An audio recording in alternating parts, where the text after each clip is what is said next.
మొంతా తుపాన్తో తూర్పుగోదావరి జిల్లా గోపాలపురం నియోజకవర్గంలో ఇల్లు కోల్పోయిన ప్రతి ఒక్కరికి పక్కా గృహాలు నిర్మించి ఇస్తామని ఎమ్మెల్యే మద్దిపాటి వెంకటరాజు హామీ ఇచ్చారు.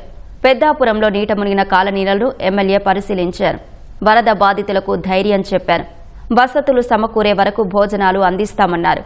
నష్టపోయిన ప్రతి రైతును ఆదుకుంటామని భరోసా ఇచ్చారు.